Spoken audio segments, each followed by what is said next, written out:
All right, you guys, we have Yaki Awakened on today. This is one of the most legendary interviews I've ever done. It's truly my favorite interview of all time. We touch on so many things that I've actually never even seen him talk about. And of course, we talked about how he reversed his diabetes and so many health conditions through a 120-day juice cleanse. He started with the fruit juice, and then we're gonna find out what happened there. But I wanna let you guys know something is happening right now. You can save big on a Nama J2 juicer, which you guys see everywhere. It's one of the most popular juicers out there. It gets us juicing, green juice, everything in this thing. Easy to use, easy to clean. You can save $55 now, code Gillian10. I'll put that down below. Grab a juicer, change your life like Yaki, and let's get into the podcast. All right, everybody. Today we have an absolute legend in the house, Yaki Awakened. How are Yes, you? I'm doing good. How you doing? Good. You are just helping so many people. You are so inspiring. This is going to be such a good one. Yeah. Master herbalist, doctor, yeah, and energy healer, Reiki master, just helping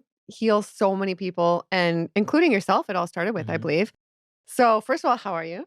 I'm doing good. I'm happy to be alive. I'm grateful for breath, grateful for life, and just grateful for my ability to have a sound mind and to be basically tackling my health. So I feel amazing. Yeah, I think you're amazing. Thank So you. I want to start with your story because I haven't heard it. Okay. So I know that you have reversed so many conditions. I think Mhm. you had diabetes, Yep. heart disease, High blood kidney pressure. problems, high blood pressure, obesity, hair loss, so many things. Probably, I'm guessing depression and Yes. mental health wasn't on point too. So take us through like your journey and what led you into health and being the icon you are today. So basically, just being in the streets, raised in St. Louis, Missouri. If you look at the crime rate, it's the murder capital of the United States. And I grew up in a project. So growing up where I grew up at, and the way my environment was set up for me, I wasn't set up to thrive. So I started taking on. My father wasn't in my household. I didn't have a male figure to really lead me to the right place. So I decided to let the streets raise me. And when you let the streets raise you, you start taking on those habits. Drinking, smoking, doing recreational drugs, and eating horrible foods, not sleeping. And, the more and more you bring in toxemia to your body, eventually your body break down. So at the age of 21, I had a heart attack. Well, let me rephrase that. At the age of 21, I attacked my heart because all of the things that happened to me, I did to myself. And that was just like a pivotal moment in my life. It made me change how I interacted with my environment and with the food that I bring into my body. So it started off at 21, I had a heart attack. When I had prior to the heart attack, well, before the heart attack, I had high blood pressure. My kidneys was not functioning properly at all. I had fatty liver disease. I had toenail fungus, fingernail fungus, patches in my hair. I even had vertigo where I had these light patches on my back and on my arms. I had a few on my face. So I was pretty messed up, and I was taking high blood pressure medication, and I couldn't get an erection from the medication that I was taking at 21. Whoa. So I actually thank God that I did attack my heart because it changed the way I looked at health, healing, and my environment. So had the heart attack, went home. After I got home, I threw away all my medication, got on YouTube, and I started looking for natural remedies to heal all of the symptomologies that I had going on. And first, a Caucasian man popped up. I couldn't really understand what he was saying. He was using all these big words. And then after that, the suggestion came and Dr. Sebi popped up. And once Dr. Sebi popped up, I seen somebody that I can identify with. We looked the same color, and he's on here. I healed sickle cell anemia, leukemia, HIV, herpes. And I'm like, he ain't telling the truth. Because I was programmed to already believe that there's no such thing as a curable disease. There's diseases out here that you can't cure. So but it resonated with my spirit though. So I started listening to him, and then next thing I know, 48 hours later, I was still listening to him without no sleep. So I had notebooks full of everything he was saying. I ended up tracking down companies and speaking to one of his wives, and that started my journey. She gave me 3 herbs. And once we talked about those herbs, I said, well, let me study these herbs myself. And I think me studying those herbs and getting on Google's started making me order books from Amazon. And then from me ordering books talking about herbs, I said, I think I need to take a herbal course. So I signed up for a herbal course. I ended up getting a clinical master herbalist certification. It took me 2 years to get it. Then after that, I did another one. Then another one. I said, well, then let me go to school. So, and that's literally how it started.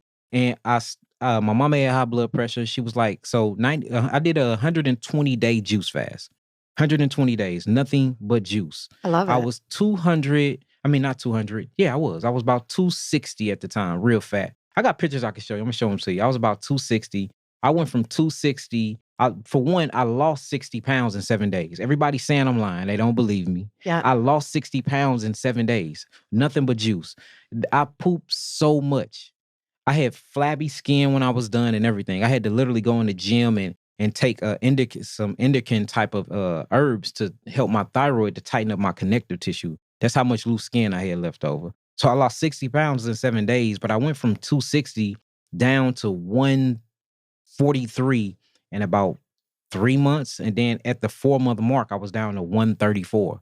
Everybody thought I had AIDS and he's sick. And I mean, I heard so many different stories, but they didn't know I was just detoxing. I stopped eating all the toxicity. I stopped eating meat. I stopped bringing in all the things that I was bringing into my body to hold on to a lot of visceral fat. So I shed it.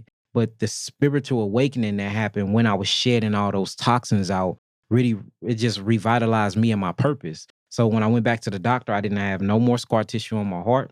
My heart was functioning completely fine. My fatty liver disease went away. I didn't have fat on my liver. I didn't have no more. And they say that once you get scarring on the liver, that you can't get rid of it. Well, I had scarring on my liver, and when I went back, I didn't have scarring on my liver no more. And I still don't have scarring on my liver to this very day. So it's like everything changed. My kidney started functioning at 100%. And this is all from just changing who I was hanging with, changing my environment, changing what I eat, and changing what I drink. And literally 120 days on nothing but fruit juice, not vegetable juice, fruit juice. And you had diabetes, right? See, yeah, I wanted to ask you about this because so many people think, well, this will be dangerous for it. And I've wondered this myself, like, because I'm sure when you're on the fruit juice for those 120 days, if you, I don't know if you were checking your blood sugar numbers. I check mine all the time now. Yes. I just started doing that. They maybe were skyrocketing, right? So people would be concerned. And but they go up and go down though. So people want to document the spike, but they don't document the duration of the spike, nor do they document the duration of the time that is normal. And that's how you know if you got diabetes or not. If you can eat any food right now and have a glucose load, even if it's a low glycemic food. And what I mean by low glycemic, meaning it won't spike blood sugar. So you can eat some berries right now, which is some of your most nutritional, lowest glycemic foods that you can eat. 30 minutes after you eat your berries, your blood sugar is going to spike. So that's not how you test blood sugar. Do it go down an hour or two after I'm done eating it and my body start going through glycolysis and I'm breaking these foods down? Is the blood sugar still high? Am I becoming insulin resistant to this? So what I noticed is on the juice fast, my sugar would spike, but when I check my blood an hour or two later, it will regulate itself. So that's how you know, like, this is okay. Yes. Incredible, right? So why do you think this healing happened on the fruit juice like that? Well, because our original diets or fruits, we are naturally frugivores as a human species. And there's just, I mean, our physiology say it, our anatomy say it. If you look at the structure of our teeth, to say it. If you look at our jaw structures and bones, it say it. And then when you look into nature and just look at fruit, and then you start looking at, the mammal. So herbivores. When you look at herbivores are usually, not all of them, but they're usually 2-ton animals. Your average human is not supposed to be over 160 pounds, if we're talking about average. So when you look at herbivores, most of them have 3 to 4 stomachs to actually break down all of these different grasses and all of these different vegetables, get the phytonutrients and the phytochemicals out of it.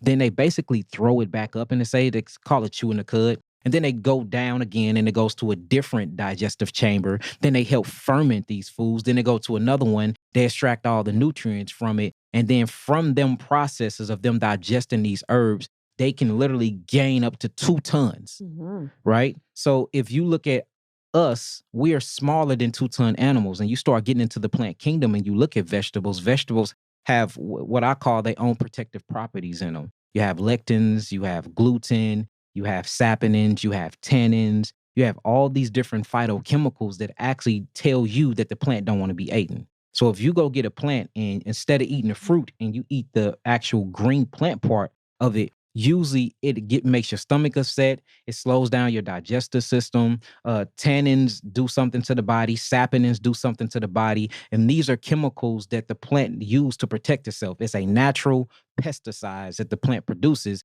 And usually it makes us upset. That's where celiac disease comes from. And if you look at phytates actually binds up minerals. And if you look at what phytic acid is in spinach, It's in a bunch of kale. So all of your herbs or all of your plants have these chemicals in it that stop you, that make you not want to eat them because it does something. So people will look at plants and people will look at herbs and they say, well, these plants and these herbs are healing me.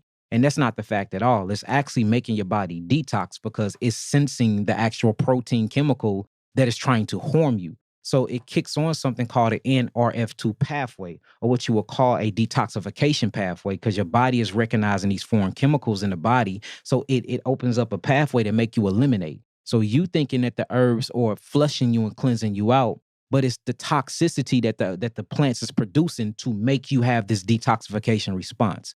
The same way as alcohol. You go out for the town, go out on the town for a night. You have fun. You do a lot of drinking of alcohol. Alcohol is a poison. That's why it's called being intoxicated. You're intoxicated because you're taking in a poison. Once you go home in the morning, you wake up with a headache. You wake up dehydrated, and you're pooping, defecating, and peeing everywhere. So from the poison you took, it gave you a detoxification response. So we can see that ideology when it comes to drinking toxemia, or what you would call alcohol, but we don't take that same approach when it comes to eating certain vegetables, plants, and herbs. So when you look at the plant kingdom is made to feed a bunch of different species. So most of the roots are made for smaller animals and some human consumptions. Of course, the stems and the leaf is made for herbivores, 2-ton animals, and there is animals that are herbivores that's not 2 ton. So I don't want y'all to really quote me on that. But then you have a beautiful part of the tree and of the plant that produces a reproductive side, and that's called the fruit that bears seed after its kind. That specific part of the plant kingdom was made for human beings to eat. And it shows that time and time again. And that's why I can be 260 pounds, eating wrong, have a heart attack, have scar tissue on my heart, be left for dead, but then go back to the original food that the creator created us to eat and heal myself completely of all of those so-called diseases, which was nothing but detoxification symptoms anyway, within less than 120 days. Wow. Okay. Insane and incredible. And some people think, well, we're not going to get all the nutrients if that's what the creator intended, only the fruit. Well, how do we get all the nutrients then? It's in the fruit. So when you look at plants go through something called photosynthesis. When you look at human beings, we go through something called biophotomodulation, which is the same exact thing. Interacting with the sun and with the soil, whatever we eat, all the essential minerals, amino acid, carboxylic acid, everything that we need, trace minerals, phytonutrients, it is all within the plant. Well, through different seasons and stages throughout the plant life, you're going to have different concentrations and isolations of nutrients in the plant. So if you look at the way you grow food, I'm a farmer. I grow on 10 acres. So I eat my own food. Well, mostly. We about 65% That's awesome. now. Wow. 65%. I think that's real good for me. That's good. For a black man in St. Louis, eating 65% of what he grow, that's just like an anomaly. So I'm going to take credit for that. But so when you grow food, depending on the season that the food is in while you're growing it, if you harvest it, there's going to be a concentration of nutrients in a certain part of the plant. So when you look at what the plant does or a tree does, the roots go out, and then you have a bunch of mycorrhiza, or what you would call the mycelium network. This is fungus and mushrooms that connect these trees together. Well, through this intricate connection, they are pulling all of the different types of minerals and everything you need from the soil. And then what the roots do is it dissolves them and suck them up, and then it goes to the stem. Once it gets to the stem, then they disperse to the leaves. Once they disperse to the leaves flower a bud. Once the bud starts flowering and blossoming, a fruit is birthed from that. That is what we're supposed to eat. So depending on the stages that you eat it in, for instance, ripe fruit. Ripe fruit is a fruit that's ready. All the minerals are bioavailable and ready for you to eat. But you can get an unripened fruit that is full of nitrates, because nitrates is what help grows plants. Nitrates and estrogen helps grows females in a productive system. Nitrates are in the air because it's to help grow things.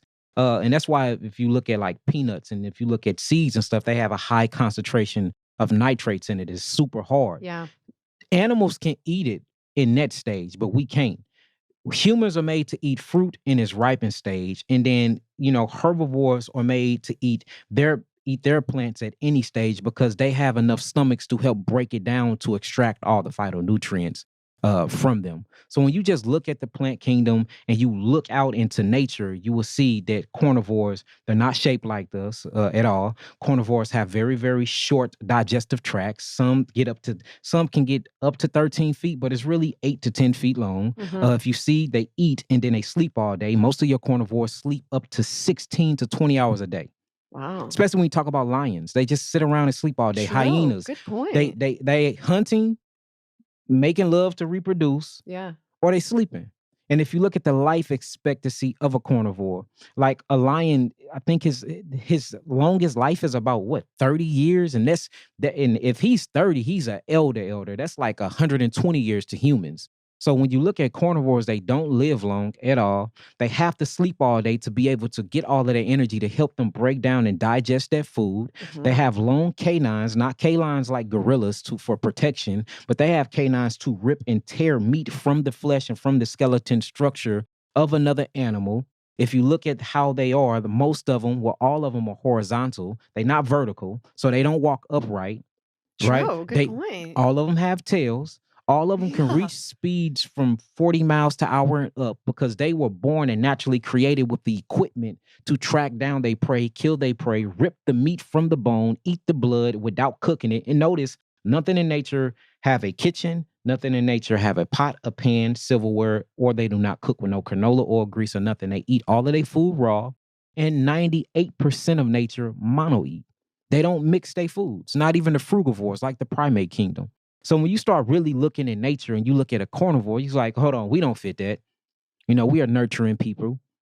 We have hands, we have 5 fingers, we have thumbs that do this. A cat in the jungle cannot go to the tree and pluck an actual apple from the tree. It just can't do it because they don't have the anatomy or physiology to do that. So if you look at a carnivore, we have to scratch him off the frugivore list.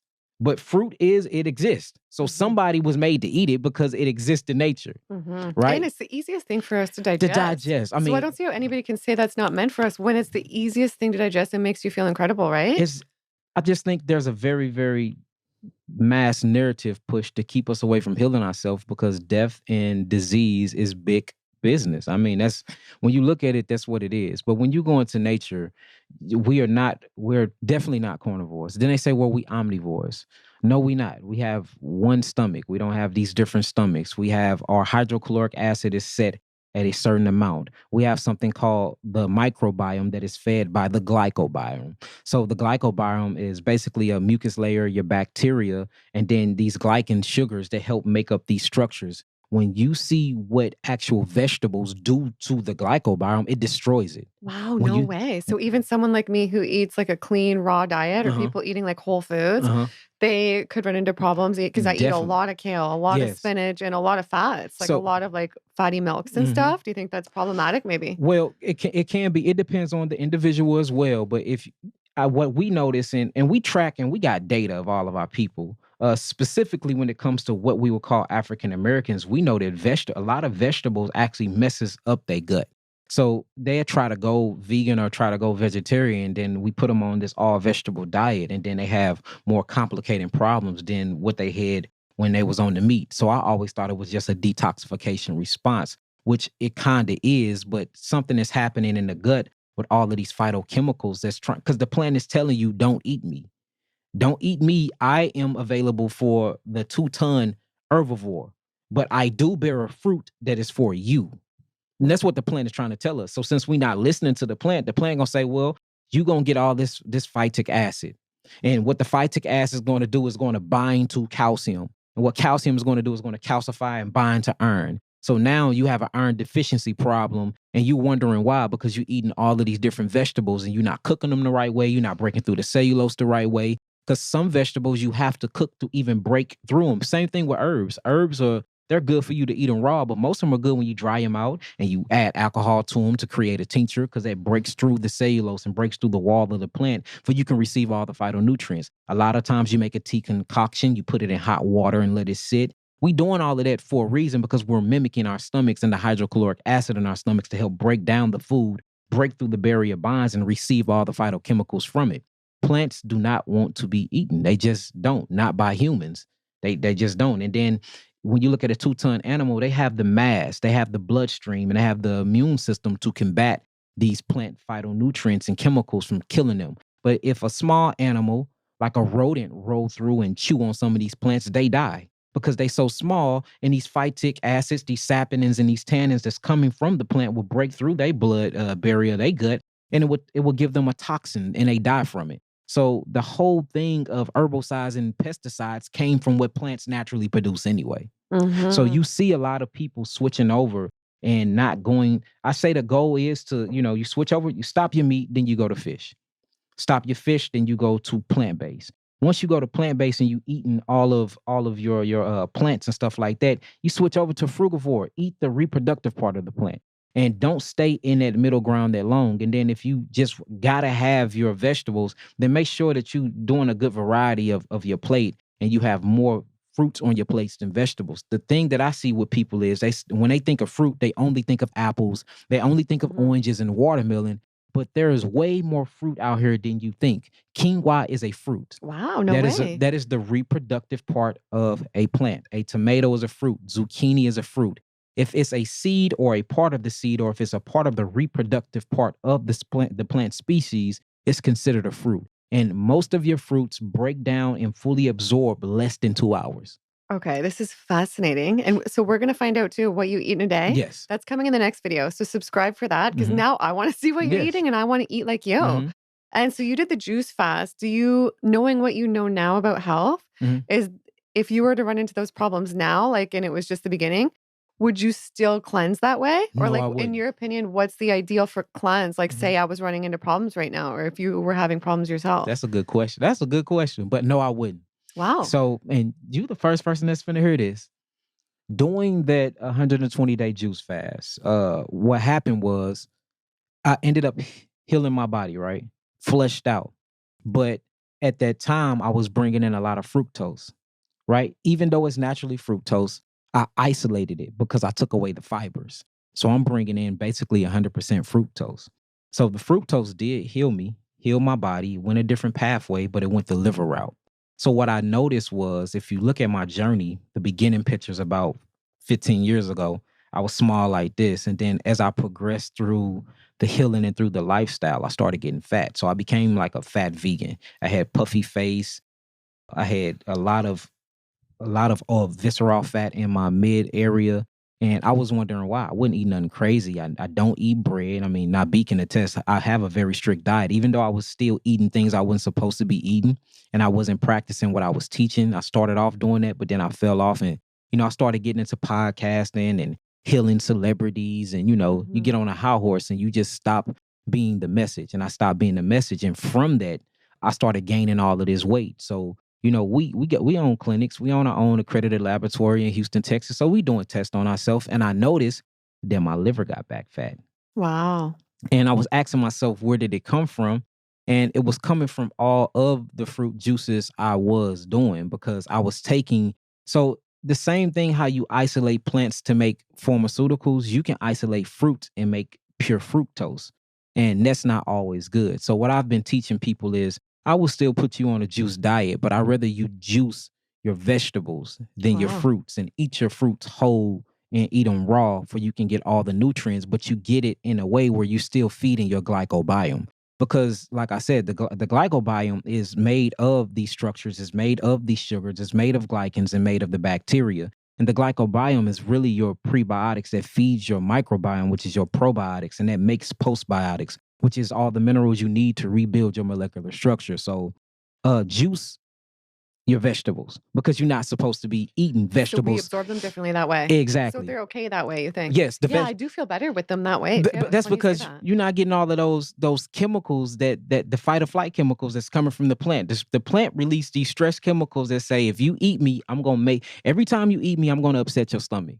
Every time you eat me, you're going to not absorb something. Every time you eat me, I'm going to make sure that calcium is highly concentrated within your bloodstream. Every time you eat me, I'm going to do something to try to send a warning sign to you to let you know, don't eat me no more. Every time you eat me, you're going to get gas, you're going to get bloated every time. Maybe And this is why some vegans run into problems then. Like they feel so good at first because they're removing all the processed food, all the crap, and then exactly. like it starts to get to them after a while, right? Because they're not transitioning over into the next phase, and that's all it is. Because I hear it all the time.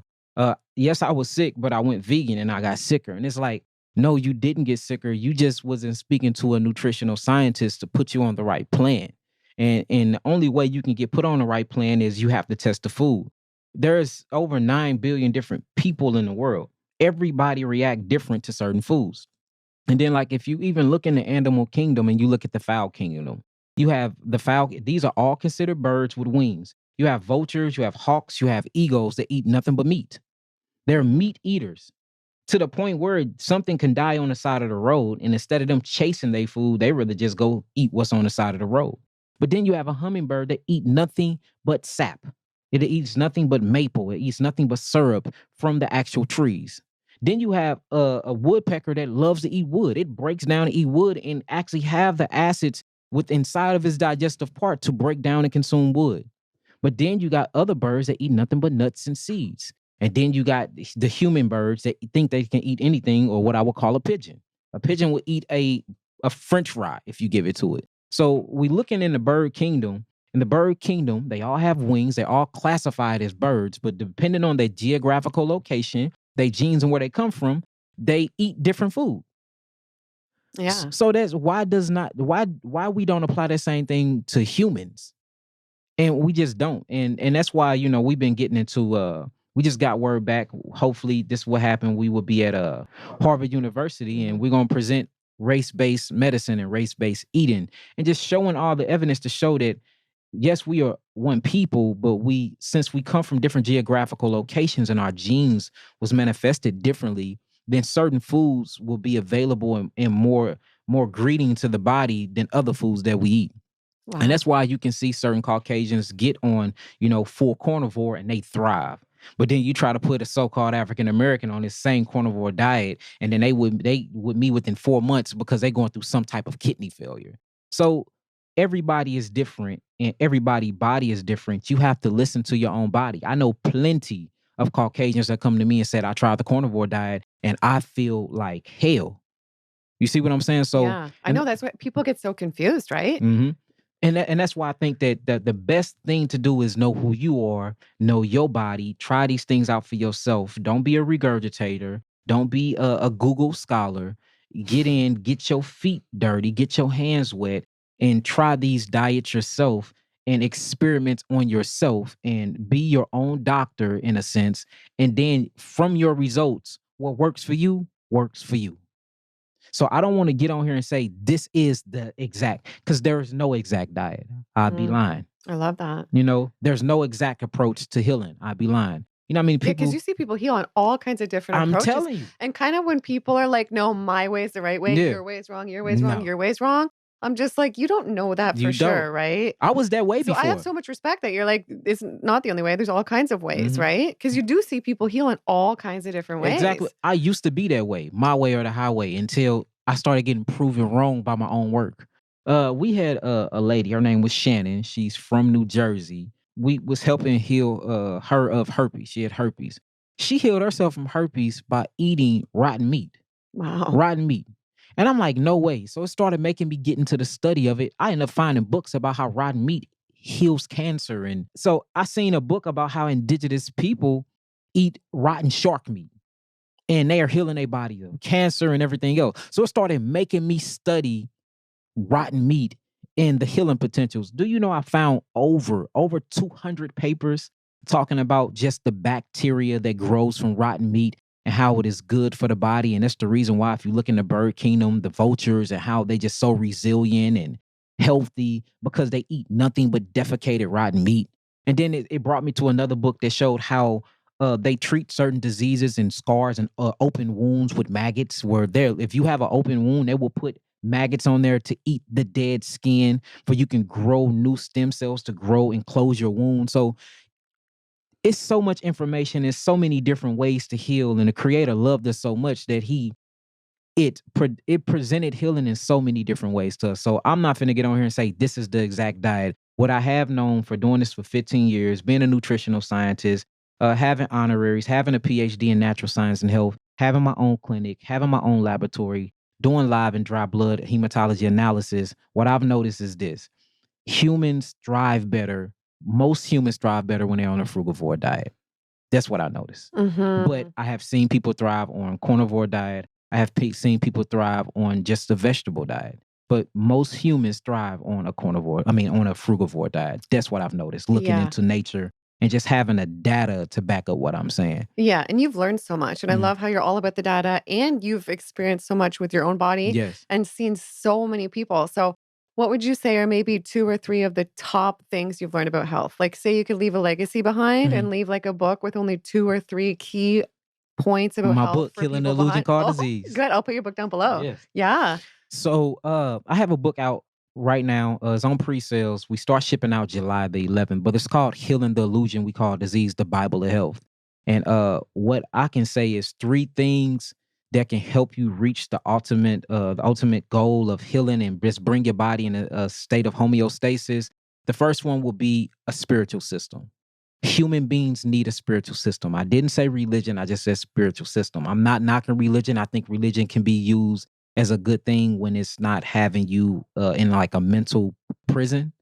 I think all humans need a discipline. And the best way to find a discipline is a spiritual system.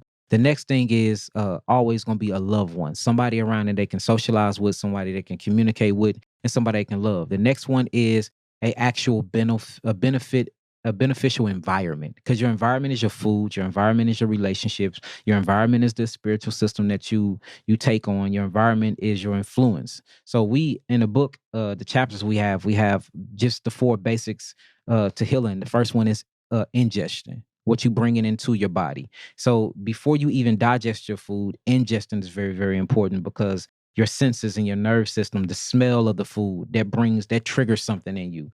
Touching the food with your hands. That's why we need to not eat with silverware and spoons and forks. We need to touch our food. For one, it gives you a measurement and it tells your stomach, I only can eat this much. For 2, it makes the relationship between you and your food more personal. And for 3, you have all these different nerve endings in the tip of your fingers. So it's sensational to the whole body. So when you eat with your hands, you're having not only a physical experience with your food, but you're having a mental and a spiritual experience with your food as well. Other thing, a part of ingestion is praying, thanking God for the food. Just putting the words out into the universe does something to your body to allow your body to receive the food and the nutrients from the food. The third thing is when you eat, chew. Make sure that you really, really chewing your food up before you swallow it.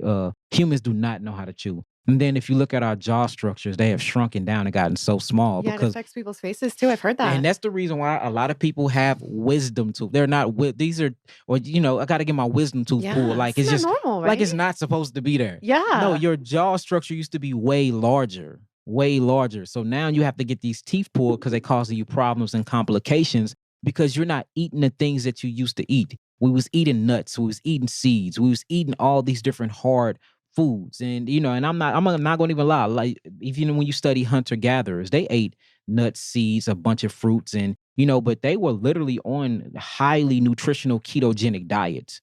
Highly nutritional ketogenic diets, and they did good. And they only ate meat when they could find it.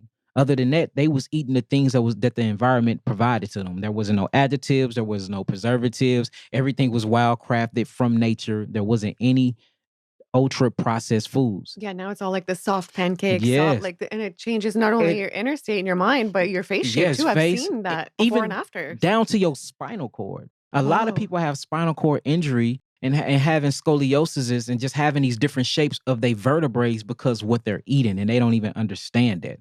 So a lot of us are having teeth problems because of the food we eating, the sugars and the preservatives and the additives that they're putting in our food.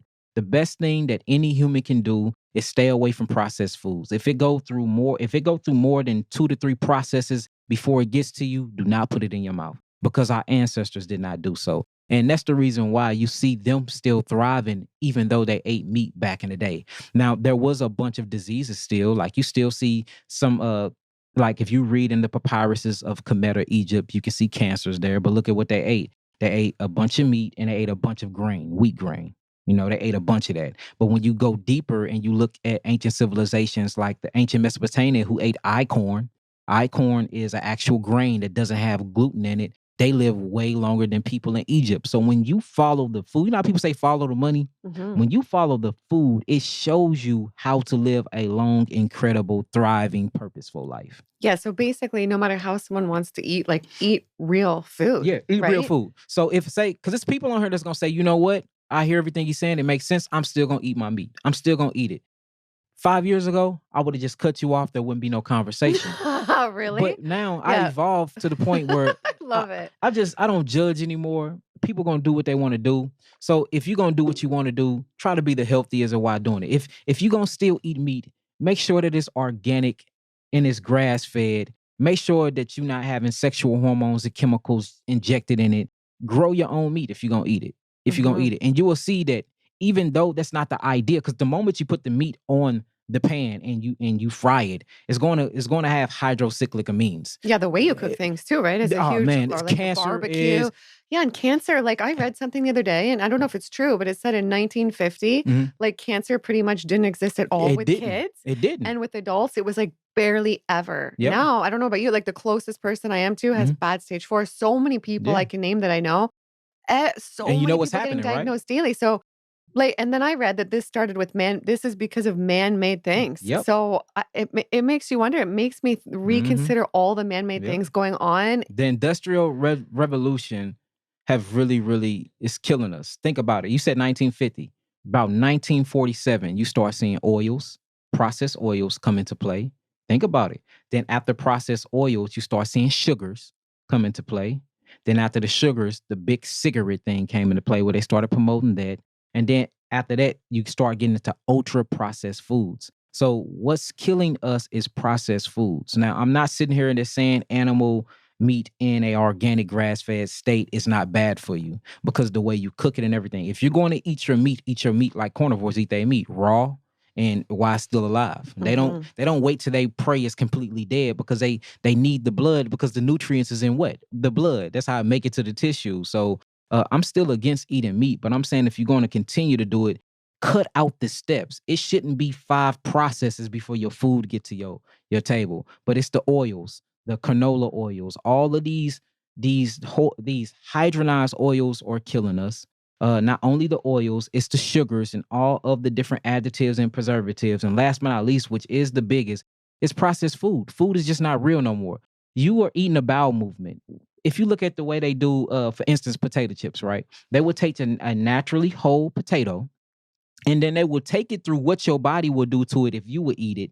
And then the finished product of that. So the first thing they do is they dry it out, right? They bake it. They put high heat to the potato. Then they chop it down, which is what your mouth do. When you eat a potato, you're chopping it down. When it goes into your stomach sac, the hydrochloric acid heats and dries it out. Then they extract all the nutrients from it, just like your microbiome does inside your duodenum. Extract all the nutrients. Then they bake it again and they put them in these bags and give it to you, and you will eat a potato chip. That's a potato. But you're eating a bowel movement because when I eat a regular potato out of the ground, the same thing that these machines just did to the potato chip, my body do it too. And then I have to go to the toilet and defecate it out. I'm not going to reach in the toilet and eat that. No. So why would you eat a potato chip when it goes through the same exact motions and bowel movements? It just do it through machines. So we eating all of these foods and we wondering why we still hungry. It's causing us to overeat because we're not satisfied because there's no nutrients inside the food. Not only that, these are not good for our facial structure. So our faces is getting smaller, our speeches is getting different, our teeth, we developing all these caries or what you'll call cavities. And from the food we eating, it's breaking down our bodies. And not only that, it has a very, very, very damaging impact on our neurological system. Yeah, like Alzheimer's dementia. And I think like with the potato chips, a couple years after being raw, I had some potato chips. And you're right, processed food is one of the worst things because I could literally feel the inflammation. I could feel, because I was so clean, how bad I felt inside. But sometimes if people aren't cleaned out and they're not like healthier, they don't even feel how bad it is. And they don't know how good it is to feel good, right? So they have a hard time getting from like A to B because they don't even really realize. Exactly. Do you feel a big difference in how you felt before all this lifestyle versus now? And like what any words to like motivate people to like go from A to B? Yeah. So the best thing I could tell you is do a schedule. Do a schedule and stick to it. give yourself at least 120 days. Because if you don't, then you won't get over the hump. And just dealing with the thousands of people we done dealt with, and with myself included, 120 days. Because what we notice is if you've been eating the way you've been eating, if you've been eating the standard American diet or what we call SAD diet, you're going to go through a major detoxification crisis, which is you're going to swear up and down that the good food is killing you and that the herbs are killing you. You're going to swear to God that it is, because all those toxins hit that bloodstream and you go down. You're going to feel fatigue. You're going to have, like right now, I'm doing a liver cleanse and I got bumps all over my face right now. Normal thing. My skin is a part of my detoxification. It's a eliminative organ. So my skin is going to eliminate. So now I got to do things to help that. So give yourself 120 days. That way you can go through all the phases of detoxification before you feel the highs, before you get the burst of energy. Because what we noticed, the first 2 weeks of cleansing, you feel good. And we think it's placebo because you're changing and you're doing something different. But 2 weeks to a month, you feel horrible. You down. You got diarrhea. You dropping weight. You're very sleepy. Your adrenals are fatigued because now they're fending for themselves because you're not stimulating them with all of the sugars and the neurotoxins that you've been giving them. So we notice about 120 days, 3 to 4 months is when you really start feeling and seeing the benefit from changing your diet and your lifestyle and your way of thinking. Wow, and that's not that much time. No, it's 4 it months. flies. It's And 4 months. Someone's life could be totally different, like today versus in 4 months. Yes. Yeah. And okay, so what are some key herbs for you, and what detox are you doing right now? So I'm doing a liver detox right now, full body detox. And believe me or not, we've been on this detox for a year. So I told you, so basically, I get myself checked up all the time. And I noticed that my liver was back fatty. So I stopped everything. I started working out. I lost my weight. I was up to 185. Now I am 147. Feel good. I got abs now. My body's back. I just feel amazing. And this is while I was teaching. So I wasn't practicing what I was preaching. I'm telling people to eat nothing but fruit. I'm telling people to get off the meat and do this and do that. And I never went back to meat or dairy. I've been literally a vegan. Well, I can't say vegan because I love honey, but I've been plant-based for 15 years. Haven't put none of that stuff in my body, but I was eating processed vegan food. Teaching people not to eat processed vegan food. Well, because you're real. Like, things happen, right? Yeah, but I mean, talking about going against your own message. And, for every action, there's an equal and opposite reaction. So I started getting fat. I became a obese vegan. I wasn't outrageously fat, but it was noticeable. So, I had to heal myself. So through that, I constantly get blood work. I constantly get myself checked up. But I noticed that I had fatty liver. So I'm like, it's time to change that. Because I was wondering why I couldn't lose the weight. And I couldn't lose the weight because of the fatty liver. But the fatty liver, because I was gonna do another juice fast. But I remembered I can't bring in all the if I'm gonna do a juice fast, it's gonna have to be from vegetables. It can't be from the fruits because the fruit's supposed to be eaten whole, not put in the juicer because you're gonna isolate the fructose. And fructose go a different way than glucose. Glucose go through the bloodstream. You're gonna use insulin. Insulin acts as a key to unlock the cell. The cell opens up, and then glucose is delivered to the actual cell for energy by way of insulin. So fructose go a lipid route. It goes straight to the liver, and then the liver disperses it when the body needs it. So if you already got fatty liver, and then you go on a fruit juice diet, not a vegetable juice diet, which is good for you. You go on a fruit juice diet, then you're going to accumulate more fat on the liver. Wow. And that's basically what happened. So me doing that 120-day juice fast, it did heal me. But in the long run, I was building up fat on my liver and didn't realize it. And then on top of that, I'm eating processed vegan food. And then we traveling. Me and IB ain't getting no sleep. This is my manager. We traveling. We doing a bunch of lectures at all these universities and colleges. I'm doing seminars, writing books, just everything. So lack of sleep when you need rest to restore the body. Most of your autophagy phases is when your body's healing itself is when you sleep. So I'm not getting no sleep. I'm in front of computers all day teaching lectures and doing, so I'm in super artificial lights, eating processed foods in different state to state. My gut microbiome and my glycobiome, my immune system, or what I call the lymphatic system, was like, what are we doing? So I started storing up a bunch of fat. And that's how you know that obesity is not a disease. Obesity is the body's way of trying to heal itself. It's our friend. Because all of those fats hold on to toxins, hold on to hormones, hold on to estrogen. And when you start losing the waste, you lose the weight. So when I got rid of all the waste, I noticed that the weight left off. And then I started working out, getting into the sauna, using infrared light therapy, making sure I get 2 hours of sunlight a day, making sure I get at least 7 to 8 hours of sleep at night, drinking my vegetable juices, eating my fruits. And I did it with a highly nutritional ketogenic way. So I did a high nutritional ketogenic, high fat, high fiber fruit and vegetable diet. And I mean, I feel amazing. I look amazing. I ain't felt like this in 16 years. And that's what it's all about, right? Feeling your best. Yeah. And a lot of people these days, they're not feeling their best. Like a lot of people, I think 98 million people approximately in the US are walking around with prediabetes, maybe even more. People don't know. And approximately 38 million have diabetes, maybe even more. I don't know. We got a lot of work to Those do. are the stats I read.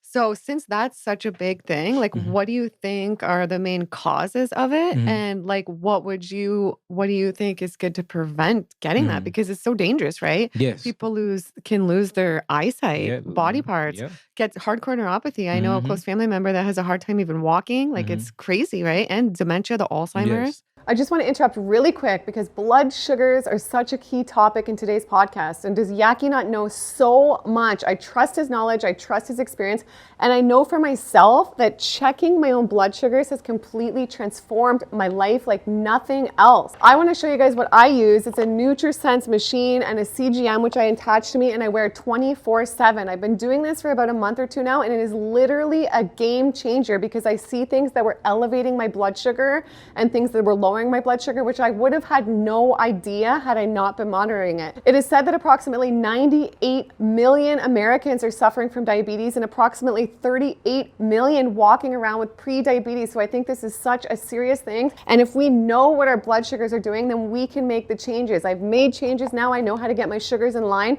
and I would not have known how to do this without this machine, and I would not have known that I had blood sugar problems. Blood sugar problems can lead to many scary things like serious neuropathy, blindness, getting parts of your body amputated, and just kidney problems, liver problems, heart problems, you name it. So Yaki knows firsthand about diabetes and how it can affect the body. So you guys, I cannot recommend these enough. They also have something great where you can sit down with one of their nutritionists, and they are experts in blood sugar, and every now and then they can analyze your charts and give you information about what to do, what not to do. So grab one of these today. They've given me a special code, GILLIANBERRY50, so you guys can save $50 on one. I'll put it down below, and let's head back to our just amazing guest, Yaki.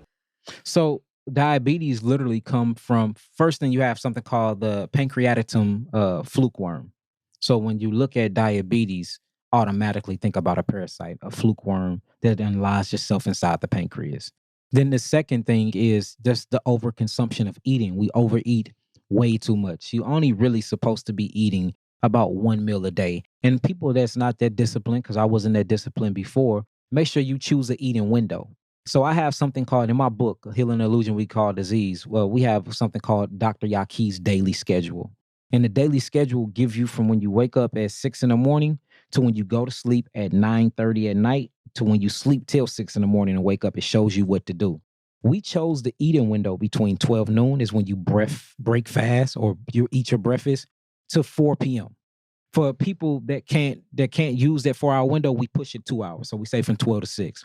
So out of 24 hours, you have a 6-hour window time where you can eat. Eat all you can if you want, because you have now enough hours to digest and break down that food. That way, when you sleep, your food is not utilizing all of your energy and ATP to digest the food, but to actually restore the body. So anybody that has diabetes, this is what I would tell them, whether you on an insulin pump or not. And we know this to work through facts and through data and through people coming into our clinic.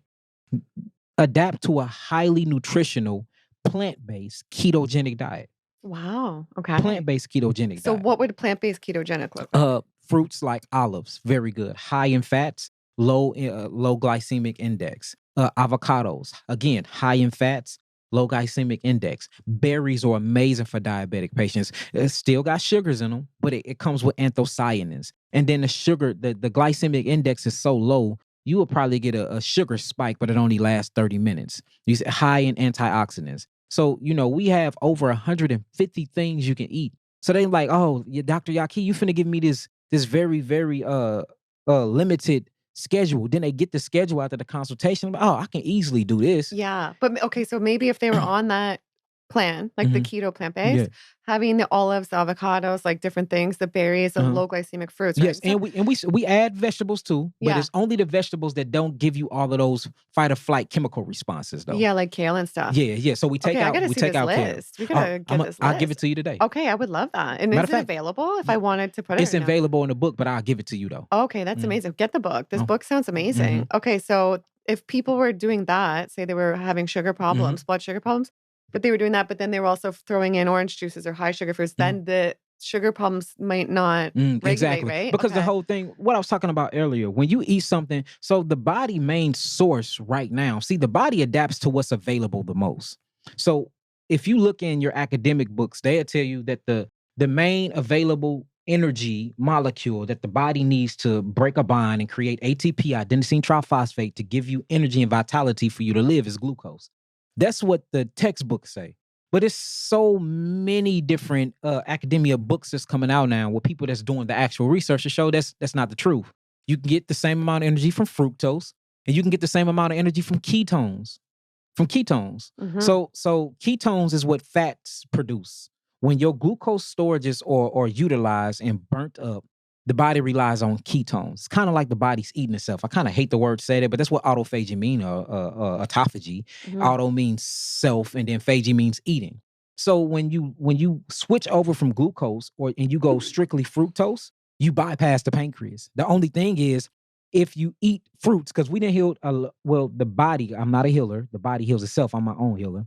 When we assist and help facilitate the healing of people with diabetes, if you don't have fatty liver, I'm going to tell you to eat an all-fruit diet. And the reason why I'm going to tell you to eat an all-fruit diet is because you don't need glucose. And if you don't need glucose because you bring it in the fructose, then guess what? Your pancreas beta cells don't need to produce insulin to help you bring those glucose molecules into the cells. So you give the pancreas a rest when you're taking the fructose. Now, if you do have fatty liver disease, then I can't tell you to go fructose either or do fruit juices per se. I could say you can eat low glycemic fruits, but I'm going to tell you to do a high ketogenic plant-based diet where I put you on these high fat fruits and these these high fat fruits and vegetables and these low glycemic fruits and vegetables. Okay, yeah, this makes total sense. You see what I'm? But there are people that are like, you have to do low fat plant-based only, but this makes total sense to me. But see, low fat anything is bad for us. Yeah, I tried low fat recently. Oh, you would die. And I didn't feel good at all. The brain needs fat. Yeah, the body I felt needs my fat. brain didn't feel the the same. cells need fat. The whole purpose of the liver is to break down and utilize fats. Now, of course, you got 4,000 different reactions that the liver do. It detoxifies the body by way of glutathione. It helps you deal with sulforaphane when you eat certain foods that open up the NRF2 pathways.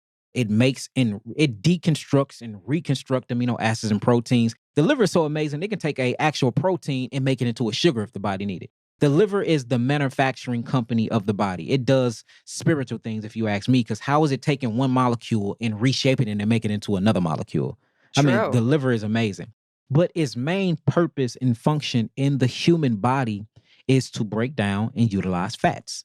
That's how important fats are. So you notice people with high fat diets outlive everybody else. Even if they eat fats from meat, they still outlive everybody else. And they tend, a lot of them, just from my observation, like I could be wrong, but a lot of them tend to glow and look better. Yes.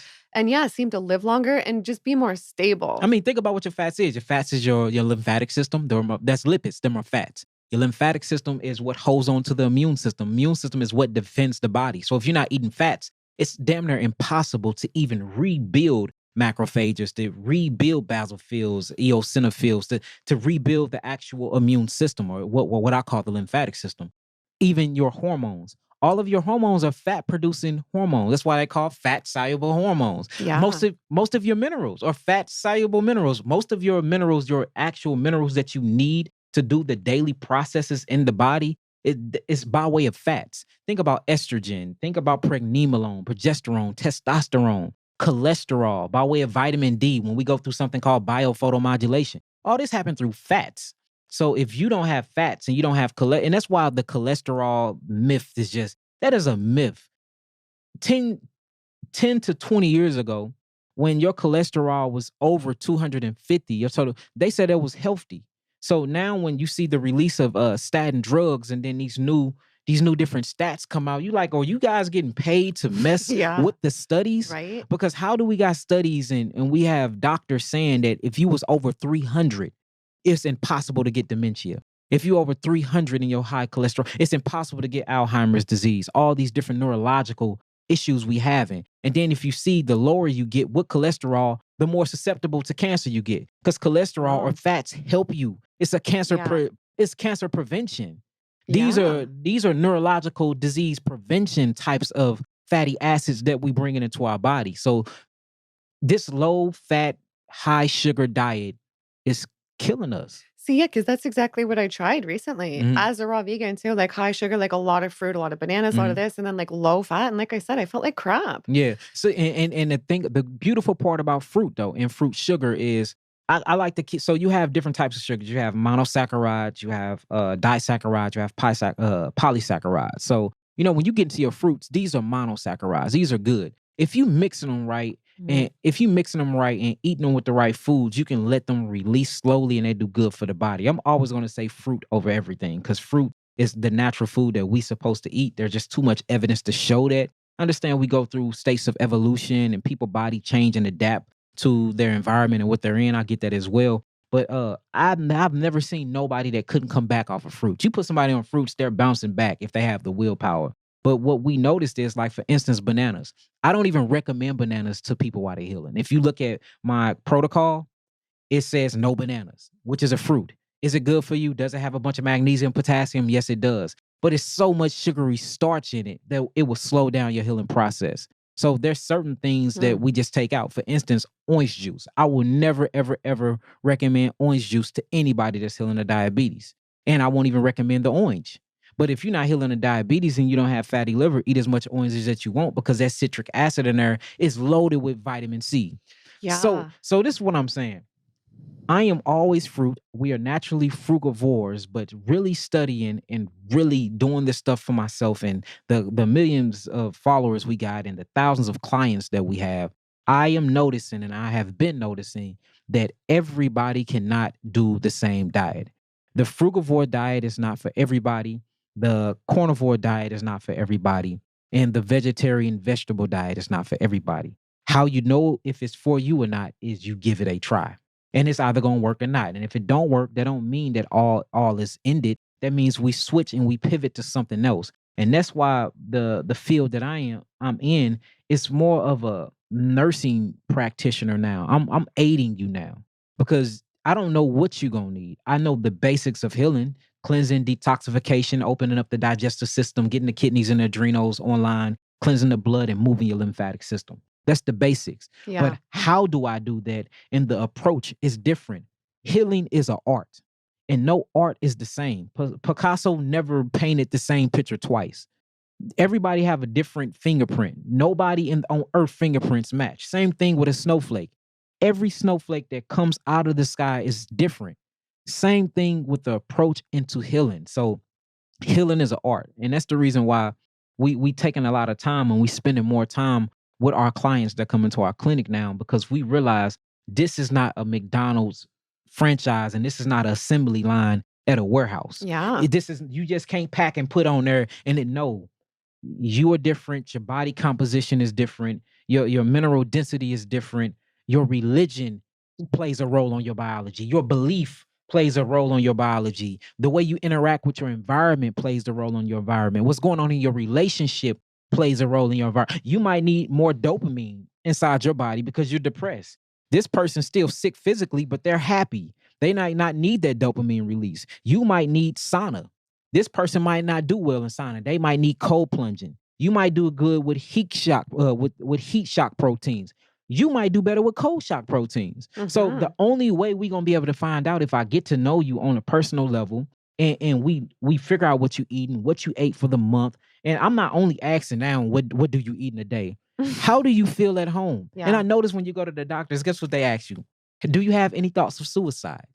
Is there somebody around you that you think might bring you harm? And it sounds cliche and it sounds corny and funny, but when you think about it, These are the actual things that we need to adopt in our private practices as being holistic practitioners to get to know the actual spiritual state of mind and the mental and emotional state of mind of our clients, because that is probably more important than the actual physical nutritional part. You think that can cause us big problems too, like Oh, if our thinking yes. isn't right and all that? And Without like, a yeah, I heard you say once you were in a relationship with a woman Mhm. and you were getting mad at her all the time, thinking like she should be doing And things it to was make you me. happy. And I'm not gonna lie, like sometimes I still struggle with that Mhm. in my current Because relationship. it's you. Yeah, and I You don't make you wanna happy. be like that. And Yeah. I don't wanna be like having those thoughts in my head and like, cause it's just everything opposite of what we are and what God is. Yes. So how do we get out of that mentality and like stop blaming others and let things go, not hold on to things Ooh, from the wait. past inside, Mhm. because that can probably manifest into disease, maybe, right? Yes. And no, first, without a shadow of a doubt, what you just said, and you just said your answer. You said letting go of things in the past. So how do you let go of things in the past? And how do you stay away from the future? Is you live in the now.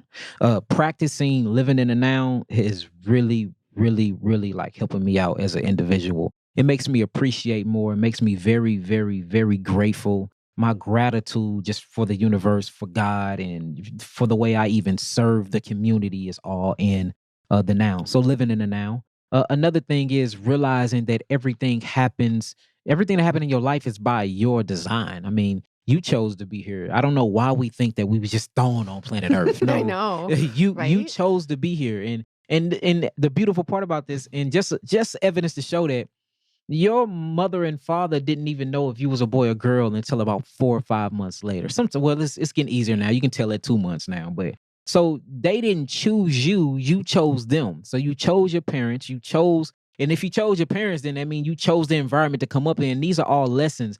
We are literally spiritual beings having a human experience. If you really look at it, I was just talking to somebody about this. We're very, very parasitic in nature, just with the thought process and the way we've been taught through materialism. And if you look at who we are not this flesh. This Mhm. is our human. I was talking to Kaora, and Kaora was like, she said she writing a book right now. And she was like, she said based around her book is, or you taking care of your human. And she said when you switch from thinking that this is your body and this is, you own this, and you look at this like it's a human that you taking care of, you were treated better. What did you feed your human today? Wow, I love that. What was the conversation you had with your human today? What people did you bring your human around? When you really look at it like that, it would change your perception. And then when things happen to you that don't go your way, you can't blame others around you, because you only can blame yourself, because you are the one that's taking care of your human. So when I started really looking at things like that, I said, okay, she can't make me happy. I make me happy. She can boost my experience of being happy. Only thing that people can do around you is influence you and boost what you got going on, whether it's from a negative or a positive point of view. But the ultimate experience is you. I will never be able to experience what you experience. I can take that same cup you have, sit in the same position you sitting in, drink that same water. But since you are hardwired into your human, your taste, your experience, and all the biological functionings in your body, and how you grew up, and the way that you were taught, and the programs that you were made to believe, that water is going to taste completely different than the water that I taste. Wow. So when we look at it from that point of view, is you inhabiting that avatar. So anything that happens to your human is you. Nobody can make you happy but you. Now back to the other question you was asking, what are ways to change it? We have to realize that most of the emotions, or what we call energy emotions, is by way of receptors, dopamine receptors, and by way of chemicals in our body. The chemicals that's going around in our bloodstream influences our thoughts. For instance, when you're scared, it's called fight or flight. Adrenaline gets released from the kidneys and adrenals, and cortisol. When you're mad and angry and you need to protect yourself, epinephrine and neuroepinephrine gets released. When you need to eat, or if you're hungry, or if you happy, you feeling a sensational state of gratitude, serotonin is released in the gut, and dopamine is released in the mind, in the brain. You see, so when you in love, oxytocin is released. So when you start looking at all of your emotions, all of them are closely related and connected to a chemical that's inside the body. So if I can change the chemistry, I can change the projections of my thoughts. And that's why if you look at depression, it's always correlate to mineral deficiency. No All way. always. And they tell you that low vitamin D levels and low calcium levels and low serotonin levels always bring on a state of depression. And if you see these people and if you give them high fat diets, a high fat nutritional plant-based ketogenic, I always say plant-based ketogenic nutritional diets, if you put them in sunlight and if you give them the minerals they need through they fruits, they berries and they melons and some vegetables and seeds and nuts, they depression go away. And I talk about nature deficiency order a lot. This is a clinical study and trial where they showed that children under the age of 16 were very, very depressed. And then they took them and put them in nature, put them around plants, put them around chlorophyll, put them around live living springs of water, and they naturally healed their depression and felt better, showing you that these concrete jungles and buildings and cubicles and being at home, sitting in front of a television, visions, by the way, or tell live visions, because it's all telling us lies and sucking our souls from us, wearing tennis shoes with these rubber soul catchers on, keeping us disconnected from the source is what making us depressed. Makes total sense. Yeah, it's crazy. Wow, you are just on fire. Oh, Like, thank you. wow, so many aha moments. Yeah. And yeah, all the kids today just sitting on the screens, like it's not like how it used to be. Yeah. And then you see all these things happening. Yes. I feel so bad. It snowed recently. And my children, my two youngest boys, they say, it's Abba. So they speak Hebrew. So Abba, can you take us outside? Can you take Yeah. us outside? Because they Yeah. wanted to play in the snow.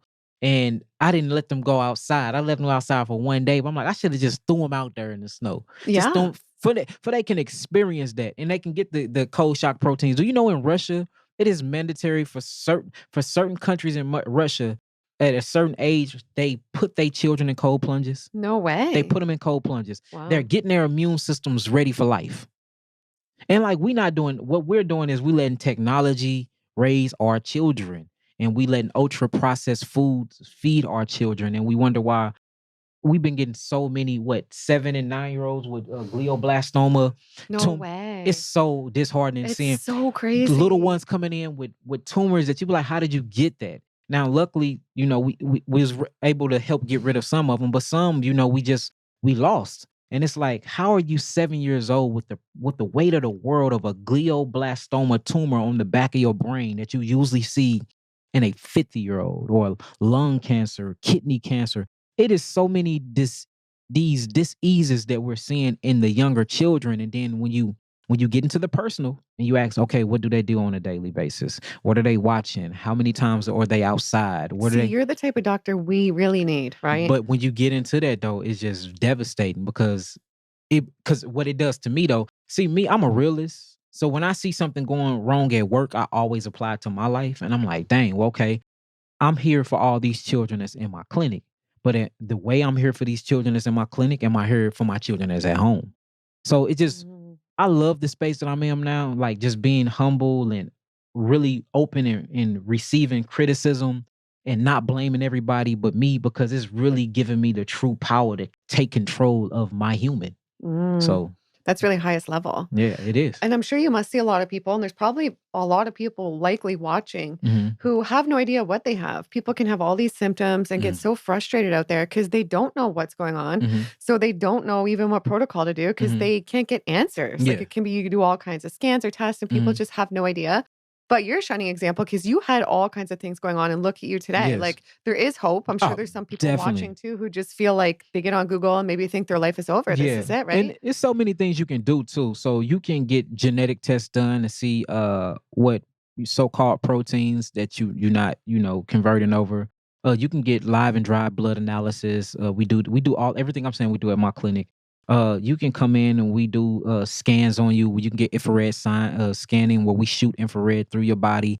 It will show you your fat composition, your visceral fat. It will give you health assessments. We check your pH balance of your mouth and of your urine. I mean, we do so many different varieties of tests at the clinic, and then And anybody can come in, right? It doesn't Yes. have to be like a celebrity or like, anybody's welcome, right? Okay, good. anybody. And that's another thing about celebrities. I'm not celebrity driven at all. I'm for the people. Mhm. We the people. I'm for the people. I just don't turn down nobody. So Yeah, that's good. and I'm trying to reach a very, very wide audience, and who have all of the followings, a celebrity. So if I get a picture of a celebrity, I'm gonna post it. I don't mean I sold out or sold my soul and all of this other stuff. I'm just trying to reach the masses in a different way. And those are the people that need healed, because most of your celebrities are the ones that's spewing the hatred and, just the division in the community, especially through the music. So if I have a chance to be positive or to influence their following, I'm going to do it every chance I get.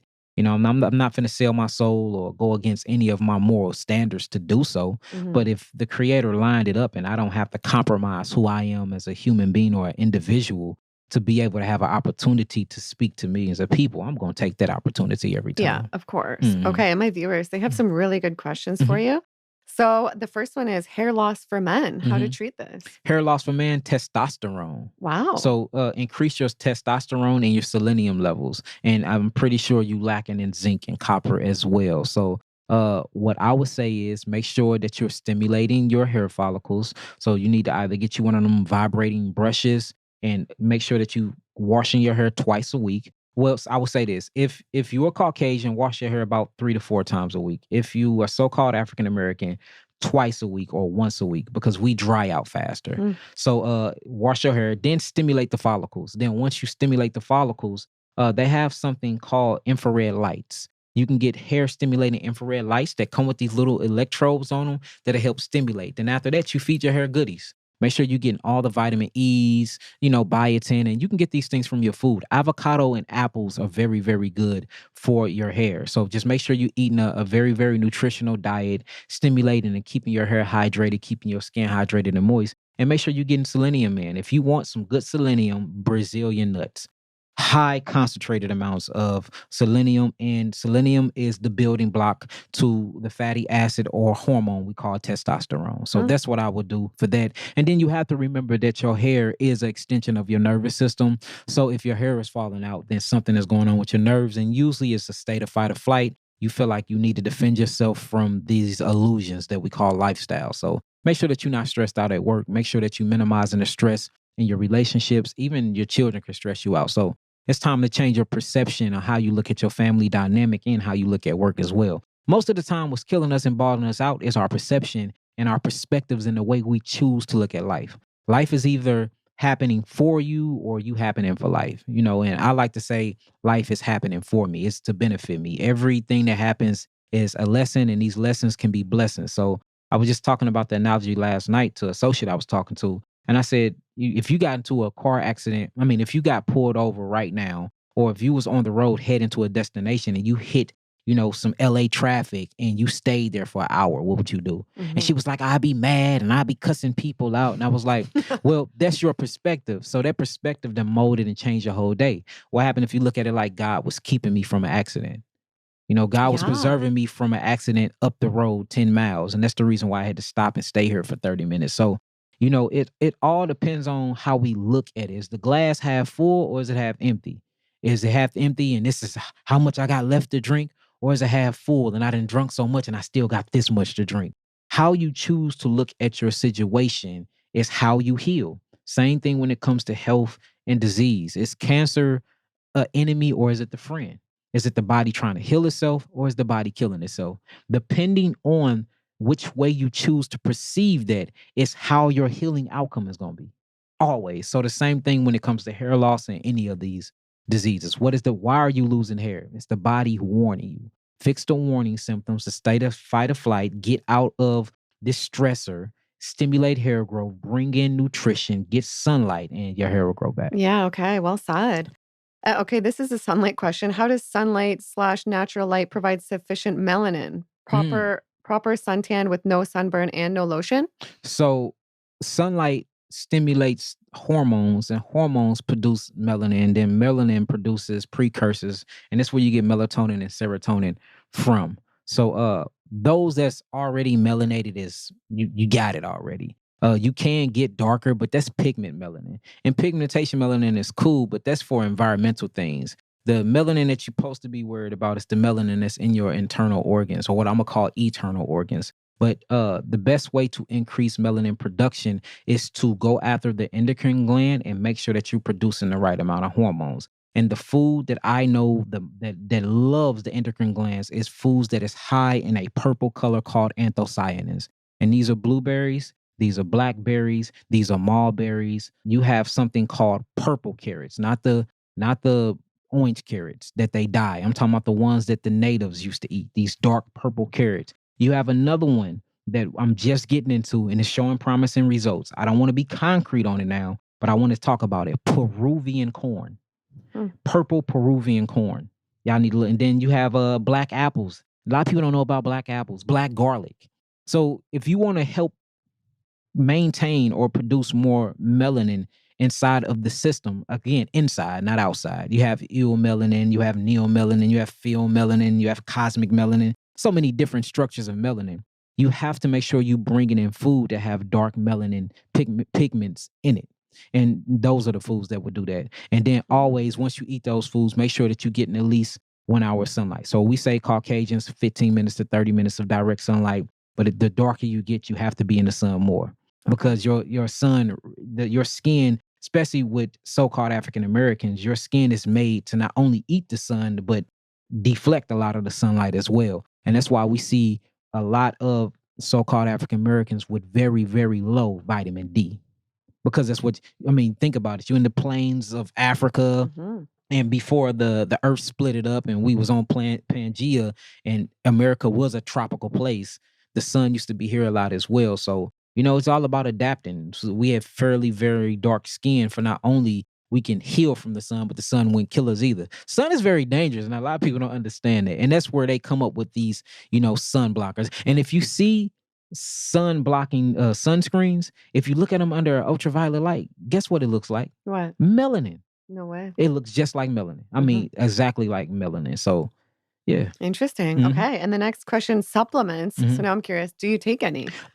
So yes, I was talking to you earlier about we do our vitamin therapy or IV therapy. So I do take supplements. We do them about once a week or once every 2 weeks. And the reason why I'm doing them is because I am detoxing crazy. That's why my face looked the way it looked. But other than that, I'm not extremist. I will always get my supplements from my food stuff. I believe in isolated chemistry, but only in extreme cases like what I'm going through. Just healing, detoxifying, taking herbs. I'm pooping up to 6-7 times a day, urinating like crazy.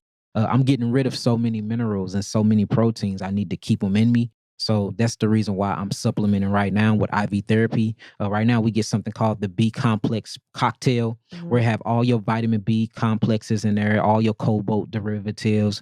We do ascorbic acid, high amount of ascorbic acids, glutathione, and make sure that my liver is constantly detoxifying. So am I against supplements? No, because obviously I'm taking them right now.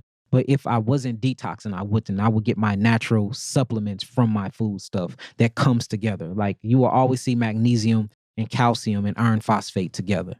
Right now, and I'm taking all of those separately, which will basically in the long run, it will cause an imbalance. So if you can get it from your food stuff, get it from your food stuff. But if you're in a situation or in a country where you can't get it like that, always go for the supplements because you need those. They're essential for the body. Yeah. Okay. Amazing. And hold on one sec. Next question. What do you eat in a day? Well, we're going to do that next. I'm so excited. And okay, what he eats. Somebody was asking about all your wives because they were saying you have multiple wives. So how does that go? They were saying like this must sometimes be troublesome, or if you want to talk about that, if you don't, then I would just say this. I'm not going to get into detail about it because that is very, very personal to me. But I'm going to say this. Everybody is not meant to have multiple wives. That is an ancient culture. It is practiced amongst our people. It can be very, very beneficial, but it can be very devastating and destroying too if the woman or the women is not true to themselves, but most importantly, if the man is not true to himself and true to his word. But it will build character. It depends on what you're doing it for. Doing it for legacy building, or you doing it because you're full of lust and you just want to have sex with multiple people. And that would tell because you're going to keep adding wives. So I would say for my men, just be very, very careful, be very, very intuitive, have spiritual discernment with that. And if a woman will allow herself to be in that culture and to share you, that is nothing to frown upon or look down upon or take advantage of. That's a serious trust that she's giving you. And I'm saying that from a person, and I don't want to give relationship advice at all because I'm still learning how to be a good man to a woman. I'm learning as we go. And see what I'm saying? So I don't want to get on here and give relationship advice because I had a bunch of failed relationships. So I'm learning and I'm growing, and what I'm noticing is, it's cool. It's a beautiful thing, but it have to be done right, and the intentions have to be there. The character have to be there, and the man have to be willing to be the man, which means protect, provide, produce, bring provisions, and just be proactive in his thinking. And she have to do her role, which is to help complete the man. The man build the house, the woman make it a home. The man provide the food, she turns it into a meal. And I think with that type of dynamic, especially if a lot of children involved, now you got more women that can help nurture the children as well. So I think it can be a good thing if culture is in play and if you're doing it for the right reasons. But if you just being a youngin and you just looking at it to have multiple women because you just have this urge to lust and want to get your rocks off, it will end in a disaster. And I'm Yeah. and I'm telling the people that from personal experience as well. So I'm speaking from a place of just personal experiences. And I think if we share things like that, it'll help everybody else out. So I would say this: don't go looking for multiple women. Be the man you're supposed to be. And men are very, very electric, and women are very, y'all have this magnetic field around y'all that's crazy. So it will look like that the man found a woman, but that woman actually gravitated and pulled that man. So be who you are, build up your character, make sure that you are self-sustaining, make sure that you are able to provide for yourself, make sure that you're able to cook for yourself, do everything that you want that woman to do for you. Make sure that you can do it for yourself first. And then when you be that and you in that, you will attract that woman. And then if you Exactly. have more your cup is just overflowing, Yeah. then another one will come. That's how life works, right? That's how it works. So don't Yeah. be pouring don't be pouring though from a half-filled cup trying to please a bunch of women. You will never get no sleep. You will be drained, and you will start missing pieces of yourself. So it don't work for everybody, but I am pro polygyny though. I do believe Yeah. in having multiple partners, but it's not for And everybody. yeah, everybody at has all. to do what works for them. The same thing with the diet that we was talking about. Yeah, I love Mhm. that. And do you think sometimes there's problems in relationships because there's an imbalance of masculine and feminine? Oh, definitely. I mean, roles are everything. Yes, I believe that roles are everything, and I believe that sometimes them roles have been purposely influenced by government systems and televisions to make it like that for the family dynamic cannot be at balance with itself. Me personally, I think the man's supposed to provide. I think the man's supposed to protect and produce and be proactive. And I think that the woman take all of those. Because I think if you take a stress off a woman, she's allowed to like really run the kingdom for you now.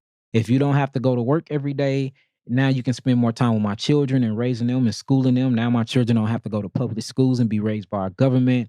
If you don't have to go to work every day and worry about paying bills, to me, this is just my standpoint because a lot of people don't think this way.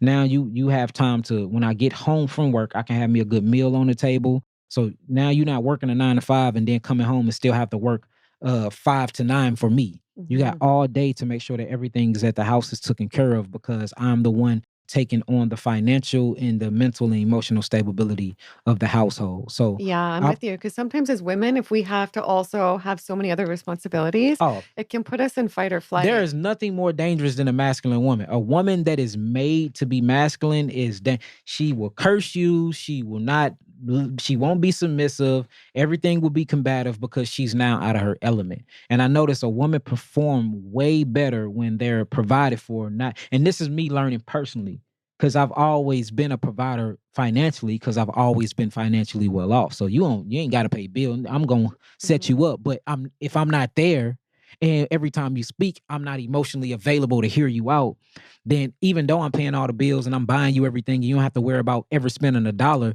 I'm still not giving you currency because I'm not giving you the emotional aspect that a feminine woman. A feminine woman is very emotional.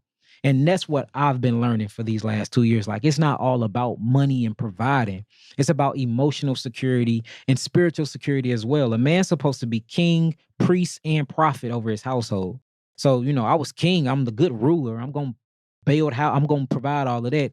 But I was missing the prophet bringing the word of the spirit and, bringing that. So I'm noticing too that it's not all about money. It's not all about that at all. Y'all be wanting to be heard. Y'all could be fully taken care of and still be depressed. You be like, woman, what's wrong with you in this big old house? You get provided for every day. You don't have to ask and want for nothing. And then you be like, well, I still been asking for stuff. You're like, what it is? I get you digging in your pocket and they just want to be heard. Like They that just, emotional connection. that is the most important one at all. And that's why you can see men that don't have a dollar in their pocket, but have the best wife in the world because he's listening to her.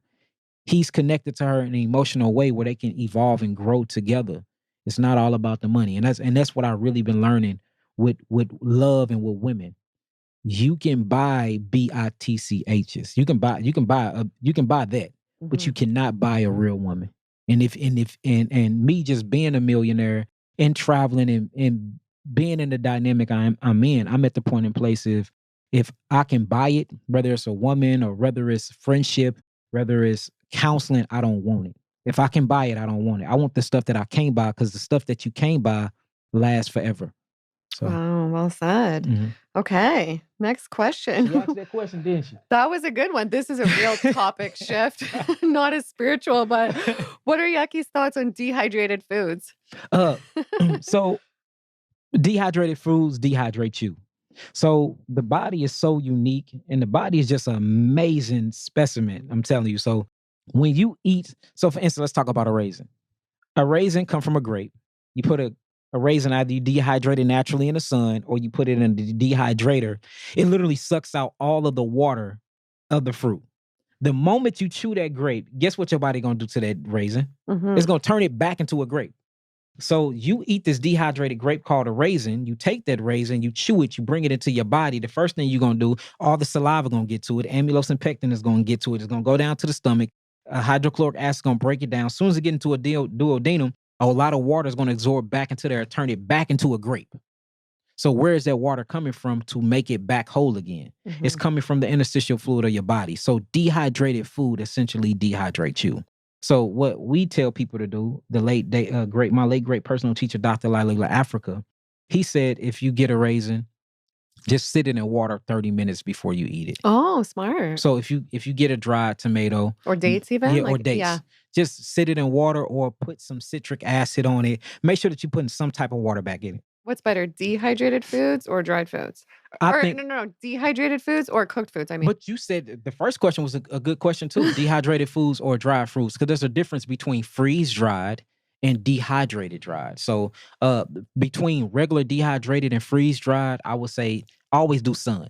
Dehydrating through the sun. From the sun, I will go to freeze-dries. And then from the freeze-dries, I'll use a regular dehydrator. That'll be mine. My number one, dehydrate. The Amish, they gonna use the sun. They're not using, and then you got people, and then my next one will be freeze-dried, because all of the preservatives really freeze-dried. That's why people are trying to freeze their bodies down when they die. For when they get advanced technology, they can just cut their consciousness back on and their body was preserved. So freeze-dries would be number two. Then the third one would be the regular dehydrator that look like a microwave that you can plug into your wall. Okay. And what comes to mind is maybe the biggest transformation you've seen in your clinic, like the biggest, somebody maybe down here and then, now experiencing vital health. Like the latest one is a 7-year-old. What's her name, Nabi? Kayla. Beautiful 7-year-old named Kayla. She came in with a big old tumor on her brain.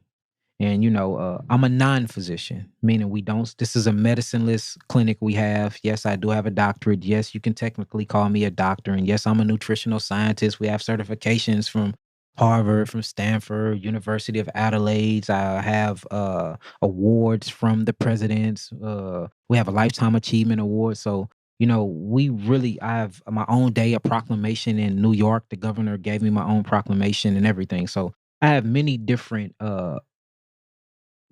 scholarly honoraries and academics and things like that, but we don't prescribe medicine at all. So I'm a non-physician. I'm a health practitioner. But what I noticed from my clients that do come in is this 7-year-old Kayla. She came in with a big tumor on her brain.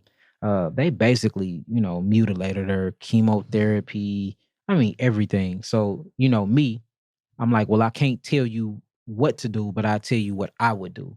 And they followed that advice. They followed the diet plan, and they just took my encouragement. And how long did it take, Nabi, for her to, completely gone. Completely gone.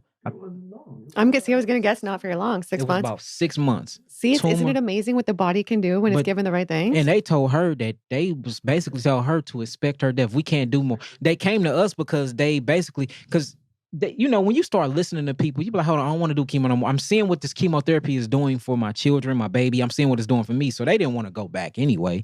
So once they said they not going back, then they're like, well, hospice, you know, we not doing nothing else then. So once you get rejected like that, you gonna automatically fall back to what they will call an alternative, which is supposed to be the first way. And that's another thing. I hate that they call it alternative medicine when it was the first medicine that our ancestors used. Why is it alternative? Yeah. So they came in and beautiful family. We put them on a diet plan. They adapted certain herbs and boom, tumor that couldn't be operated on, that was supposed to kill this little 7-year-old girl, completely gone in 6 months. And her whole life ahead of her now. Whole life ahead. We're doing a document over this, and it's another boy. I love it. We got a beautiful 7-year-old boy. He had thyroid and liver cancer. Same thing. Same exact thing, same exact way. And this was only in 4 months. And maybe their life trajectory, their life now will be so much better because this happened. And they in Florida. We need to go see them while we are here. They out here in Florida. But the crazy thing with him, they grew up around a chemical compound. And it was a small group of them, probably 500 people in this city. And tell me why 98% of everybody ended up with liver cancer and thyroid cancer. I said, y'all need to sue that compound. Yeah, it's close to you Tampa. have to sue like, them. It's time like that. Yeah. But liver cancer gone, thyroid cancer gone. And that's the reason why the book is so important, because I don't believe in disease. I believe that disease is an illusion. I believe that cancer and all these other diseases are actually not our enemy, but our friend, warning us and telling us that, hey, your body is full of toxins. And in order for me to do something to keep you alive, I need to mutate and change. And that's what the symptomology. We have been tricked into believing that symptomologies is disease when they actually are detoxification responses. And that's the whole point of the book. It's a health book. I mean, I think it's one of the greatest books in history. That's why I call it the Bible of health. Yeah, I gotta get. So when does this book come out? So it's on pre-sale now. You can go to my website and get it. We already went platinum. We went platinum overnight. This book's gonna be huge. Oh, it's gonna change the world. I'm telling you. But, I love how much you're accomplishing and like where you're going. And none of that would have been possible without being so healthy. If you're on a standard American diet, like you would never be where you are today. No. I'd be dead. I'd attack my own heart. So yeah. You're reaching your highest potential and like highest self because of the habits you do, right? The food, the environment, everything. There is nothing in the world that feel better than being exactly who you say you are. I've never felt this good in my life. And I'm not even talking about physically. I'm talking about spiritually, internally within myself. I'm like, I look in the mirror and I be like, wow, you really doing it. And it's not the accomplishments. It's not the money. It's not speaking to hundreds of thousands of people. It's not the accolades. It's not the doctrines. It's not the PhD. It's you are really being who you say you are. That do something to me personally. It does. I don't know why, but it does. So now every day I wake up, I make sure that I keep the word to myself of what I said I was going to do. You said you was going to do this today, do it. You said you was going to work out today, work out. You said that you was going to eat healthy today, eat healthy. And I do it decision by decision. I don't do it in a long plan because long plans tend to fail. Yeah, because every single little habit matters, right? Exactly. So every day is a new plan, is a new decision that I make. And every day I show up for me. I'm making sure that I'm taking care of my human. Yeah. I know, because a lot of people think like, well, I could never live without like that chicken, you know, those burgers, the Chinese food, like my favorite thing, all these things are like that wine, the beer, but it's a so much better life on the other side, right? It is. You don't miss it once you get clean, right? No, you don't. Yeah. I can literally go in if it was a point in time where I couldn't look at me in the mirror because I knew I wasn't who I said I was. You speaking about health, you at colleges and universities with thousands of people, but then you go into the dressing room of the college and university and you look in the mirror and you like, the person that I'm teaching about, that's not you. So it was a minute where I avoided mirrors. And I'm telling you the truth because I knew that I was being a liar, not to the world, because the world was healing from my information, but to myself. So now I walk past the mirror, I got to walk back and look again. You're like, hold on now, you were told. I love it. I am here for it. I love it. Well, okay, this has been amazing. Like, honestly, you are just incredible. I have so much respect for you. You're so inspiring. You're helping so many people. I love your message. I loved your own personal healing story. And I love that you operate from a place of God and from the right perspective rather than from ego and, you know, you've really learned so much in your journey too, and you're open about those things, which I respect so much because a lot of people aren't like that. So Yeah. I just want to thank you for being you. Thank you. And I can't wait to get your new book. So I Yeah. have to get this book. I'm excited to read it. And everybody go grab it. I'll put the pre-sale, everything down below, all the links you give me. And anything to end off with, anything you feel inspired to share with the audience, and let everybody know where they can find you. And stay tuned for the next couple of videos we're going to do in the kitchen. So you can find me at www.YahkiAwakened.com, which is YahkiAwakened.com. You can actually find me on all social media platforms. Make sure that it's the blue verified check page. And we also just reached 1 million followers on Instagram. So shouts out to y'all for that. But if it's not blue check verified, it's not me. There's thousands of people pretending to be me, and I don't want them to get y'all for y'all money. If you want to find my book, Healing the Illusion We Call Disease, the Bible of Health, you can find it at www.YahkiAwakened.com. What I want to leave with y'all is you deserve healing, you deserve health, you deserve purpose, you deserve to be happy, and you deserve to be loved.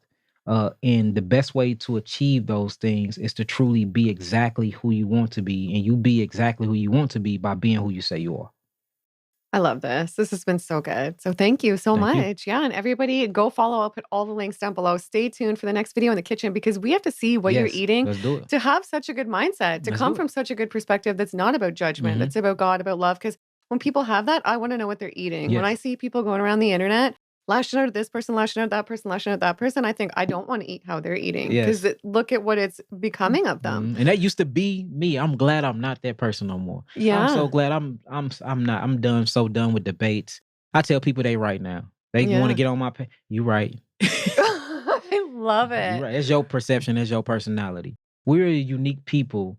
We are God experiencing itself in 7 billion different ways. And that experience is uniquely different to each and every one of us. So since that experience is different, everything else is going to be different, including the food. So I'm not here to judge anybody. I'm just here to help you. And I realize that truly, truly helping the people, everybody have a customized plan. Everybody's different. Everybody.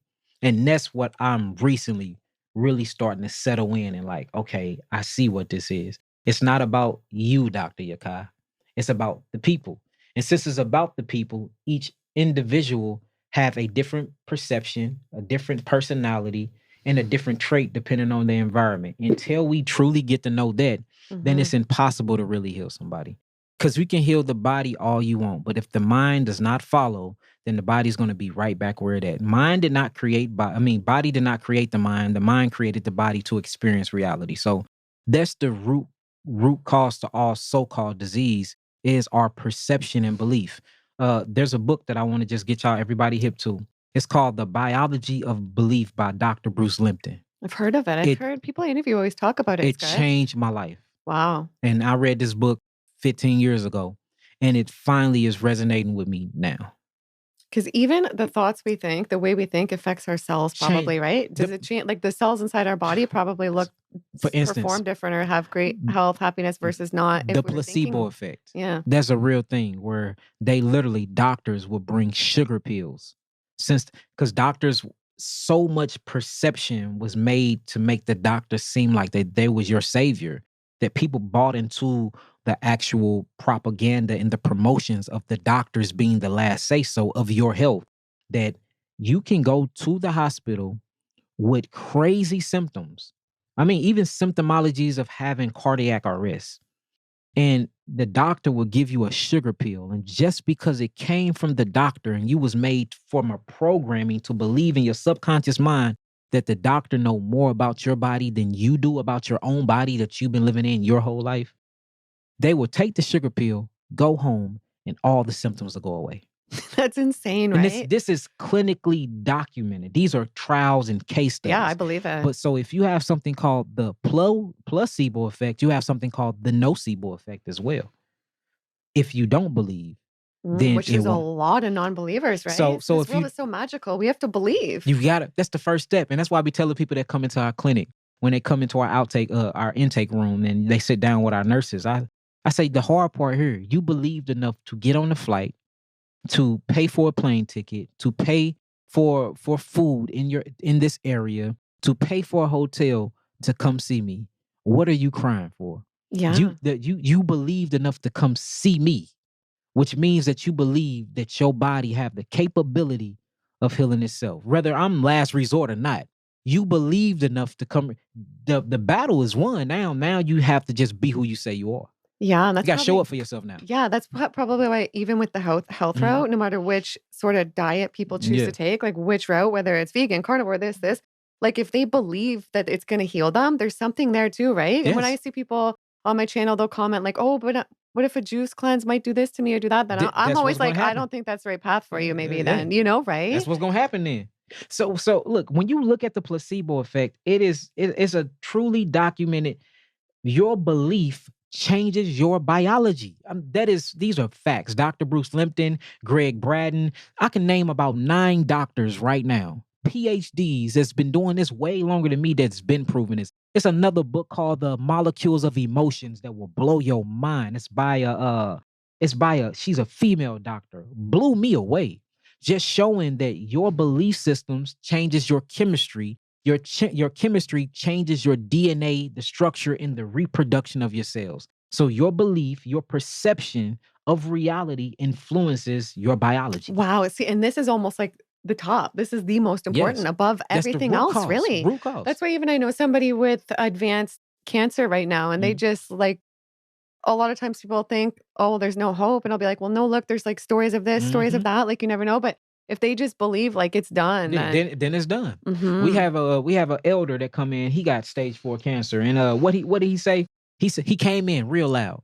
I'm a dead man walking, not being Dr. Yaki. We like, you gotta be quiet with. Don't put that vibration over. It's Yeah. too many people up here, and he just so sad. I'm a dead man walking. I'm losing weight, and I said, "Is you noticing everything you say? The next time I see you, it comes to pass. I'm gonna lose all the weight. Then I see you lost all the weight. I'm gonna be super dehydrated. Then I see you. I can't even pull blood from you because you're so dehydrated. And I'm trying to show him that everything you speaking is happening and coming into existence, and he still don't see it because it's the programming. And that's a true doctor or a true, I don't want to say healer because you're a healer of oneself. You don't heal nobody else. They body heal themselves. But a true facilitator of healing is a person that can change somebody programming. If you can help change the programming, that's when you need your accolades. That's when you need to be praised. That's when to me, that's what deserves the doctrine. Can I change your programming? Because if I can change your program, and that's what, to get somebody to change it, you've been on this diet for 35 years, 40 years, and now I have through my influences, and I didn't convince you to go on a 120-day fruit fast. I changed the programming. That's a power. That's influence right there. Yeah, because we're powerful creators, right? Yes, That's yes. everything. We're creators. Yes. Wow. I just had something to say. Now I forget, but that is unbelievable. Yes. Wow. It just really makes me think we have to be careful how we talk to ourselves. Mhm. And yeah, I was going to say that book. I'm getting that book. Yes. James Oh, it's Lipton. amazing. James Lipton. Yes, Dr. Bruce Limpton. Bruce Lipton. And Greg Braden. Okay, so I'm going to try to link those down below And for you guys because you guys please, are probably going to want that The too. Molecules of Emotions. You have to link that. The Wow, because Molecules our of Emotion. emotions, our feelings, our thoughts, Oh, they man. create our reality, really, because we're Literally. creators above everything, right? Yes. We So, see, we feel, we hear, we talk through electrical impulses, and these electrical impulses is all based off of what you would call mineral salts, or what you would call minerals. And these minerals are backed and based by enzymes, and these enzymes is all regulated by hormones. So your hormones is regulated by chemicals. So the minerals, the proteins, and the enzymes and hormones is how you experience reality physically. And all of this is by what we talk is, that's why it's called emotion. It literally stands for energy and motion. So, and this happened back in 1902 where they were trying to measure energy. This is where calories came from. We start seeing all these different where ATP, all these different words, because they was trying to find the root to energy before they went quantum with it. And it turns out to find what runs and rule who you are is existing, but it's non-existent. They call it the biofield. And this biofield is everything that you are. It's a blueprint that make up who you are. That's why you can have something called phantom leg syndrome, where people will go to war and they'll get a leg blown off, and they'll be in a hospital bed and they'll wake up with their ankle hurt. How is your ankle hurting, but there is no leg there? Even though it's not there physically, it is still in the biofield. And that's the same thing, how true medicine works. So we have something called the EMS system, where you can walk into our clinic and we have these lights that shoots different therapies or different frequencies that come from the sun, or what you would call the rainbow, and it will influence the biology of your cells. We got a room called acoustic sound lymphatic massage. It's healing, where you immerse yourself on this magnetic sound bed, and it gives you these frequencies, and you put on headphones, and we put you in this machine. This machine moves your lymphatic system while tuning your cells to a certain frequency. Everybody that go in this room come out crying. Everybody in No this room come out way. saying that they felt like it was an outer body experience, or they wasn't touching the ground. So we are getting into like these innovative new technologies that our ancient ancestors was using, and we finally bringing them back. And it's doing groundbreaking work to our clients. They're coming now. What herbs took 4 to 6 months to do, when you add the herbs to the innovative therapies and technology we getting 2 weeks to a month turnaround of drastic healing for stuff that you would be like, man, that usually used to took us 6 months, Yaki. So like even our conversation is different now.